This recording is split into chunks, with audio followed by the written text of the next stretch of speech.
आज के इस नए विश्लेषण में स्वागत है। आज हम सेबी और पीएसीएल रिफंड से जुड़े उस 6 पेज के नोटिस को डिकोड करने वाले हैं, जिसने 22 मई को सामने आकर कई बड़े सवालों के जवाब दिए हैं। काफी लंबा इंतजार रहा है ना? लोगों के मन में काफी शंकाएं हैं, लेकिन ये नया नोटिस इस पूरी प्रोसेस में एक बहुत ही पॉजिटिव और ट्रांसपेरेंट डायरेक्शन दिखा रहा है। तो आइए सीधे फैक्ट्स और नंबर्स पर बात करते हैं, ताकि ये बिल्कुल क्लियर हो सके कि रिफंड की प्रोसेस आखिर किस स्टेज पर है। जरा सोचिए, 49,000 करोड़ रुपए और लगभग 6 से 7 करोड़ इन्वेस्टर्स का पैसा इस पीएसीएल मामले में फंसा हुआ है। जब इतनी बड़ी रकम और मेहनत की कमाई दांव पर लगी हो, तो थोड़ी हताशा होना बिल्कुल लाजमी है। एक एक दिन भारी लगता है, लेकिन यही बड़ा आंकड़ा बार बार याद दिलाता है कि इस प्रोसेस को बिल्कुल सही और सुरक्षित तरीके से पूरा करना आखिर कितना चुनौतीपूर्ण और जरूरी है। तो चलिए फटाफट देखते हैं कि आज की इस चर्चा में किन मुद्दों को कवर किया जाएगा। सेबी पीएससीएल अपडेट, बैंक अकाउंट से जुड़ी समस्याएं, प्रॉपर्टी की नीलामी का टाइमलाइन, किस राज्य में कितनी कीमत की संपत्ति है, और आखिर में रिफंड का रास्ता। शुरुआत करते हैं पहले हिस्से से, सेबी पीएससीएल अपडेट। देखते हैं 22 मई के इस नए नोटिस में क्या बताया गया है। इस नए नोटिस का सबसे बड़ा टारगेट क्या है?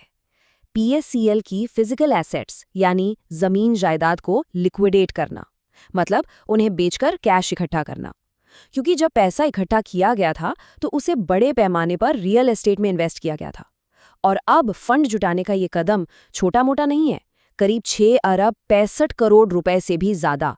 ये उन प्रॉपर्टीज की टोटल वैल्यू है जिन्हें फिलहाल नीलामी के लिए रखा गया है। जब ये प्रॉपर्टीज बिकेंगी तो यही पैसा आगे चलकर करोड़ों इन्वेस्टर्स के अकाउंट्स में रिफंड के रूप में पहुंचेगा। अब आते हैं दूसरे हिस्से पर, बैंक खाते की समस्याएं और रिफंड में आने वाली रुकावटें। देखिए, सिर्फ फंड जुटाना ही अकेली चुनौती नहीं है, एक बहुत बड़ा एडमिनिस्ट्रेटिव हर्डल भी है।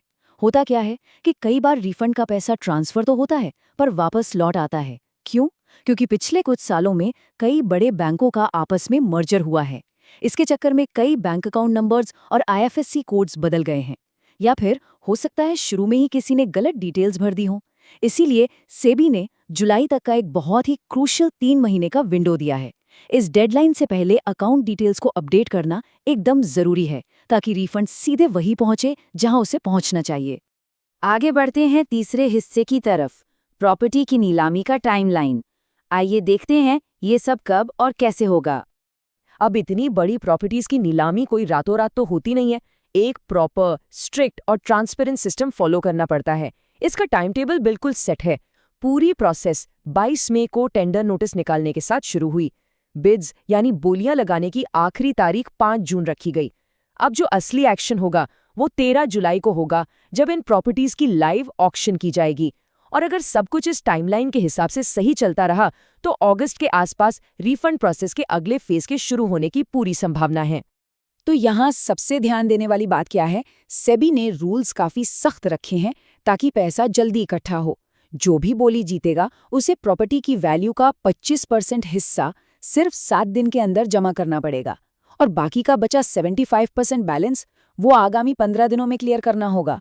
ये स्ट्रिक्ट पेमेंट रूल्स इसलिए बनाए गए हैं ताकि नीलामी के बाद कैपिटल आने में कोई देरी ना हो और रिफंड की प्रोसेस तेजी से आगे बढ़े। अब आते हैं चौथे हिस्से पर, ये प्रॉपर्टीज आखिर देश में है कहाँ। आइए स्टेट वाइज इनकी वैल्यू पर नजर डालते हैं। ये जानना सच में काफी दिलचस्प है कि पीएसीएल की ये बेशकीमती प्रॉपर्टीज कहाँ कहाँ स्थित हैं। ओडिशा के गंजम में 60 प्रॉपर्टीज हैं जिनकी कीमत 6 करोड़ से ऊपर है। गुजरात और वेस्ट बंगाल में भी थोड़ी बहुत प्रॉपर्टीज हैं, लेकिन जरा आंध्र प्रदेश के आंकड़ों पर गौर कीजिए। वहां टोटल 189 प्रॉपर्टीज सेल के लिए अवेलेबल हैं, जिनकी वैल्यू 21 करोड़ रुपए से ज्यादा है। ये क्लियर करता है कि सिर्फ प्रॉपर्टीज की संख्या नहीं, उनकी टोटल वैल्यू कितनी मैसिव है, जो रिफंड प्रोसेस के लिए एक मजबूत बेस तैयार कर रही है। इन आंकड़ों को देखकर एक बात बिल्कुल क्लियर हो जाती है कि नीलामी का सबसे बड़ा हिस्सा प्रीमियम रियल एस्टेट से आ रहा है, जो मेनली कर्नाटका और महाराष्ट्र में है। अकेले कर्नाटका की प्रॉपर्टीज की वैल्यू 493 करोड़ रुपए यानी लगभग 5 अरब रुपए के करीब है। वहीं महाराष्ट्र में ये आंकड़ा 140 करोड़ रुपए से ऊपर का है। यही वो बड़ी और प्रीमियम प्रॉपर्टीज हैं जो इस पूरे रिफंड प्रोसेस को सबसे बड़ी फाइनेंशियल रफ्तार देंगी। और अब आखिरी हिस्सा, द पाथ टू रिफंड्स, यानी इन्वेस्टर्स तक पैसा वापस पहुंचने का रास्ता। इन सारी नीलामियों का सीधा सा मतलब ये है कि सिस्टम अपना काम कर रहा है। फिलहाल 1 लाख से लेकर 1.5 लाख रुपए तक के डिपॉजिट्स वाले छोटे दावों के रिफंड्स प्रोसेस हो रहे हैं और काफ़ी लोगों तक उनका पैसा पहुंच भी रहा है। अब जिन बड़ी प्रॉपर्टीज़ की हमने अभी चर्चा की, उनके बिकने से जो नई धनराशि आएगी, उसका इस्तेमाल बड़े डिपॉजिट्स और अनकॉम्प्लिकेटेड केसेस को सॉल्व करने में किया जाएगा, जहां ज़मीन के अलॉटमेंट जैसे मसले जुड़े हुए हैं। ऐसे में सब्र बनाए रखना बहुत ज़रूरी है।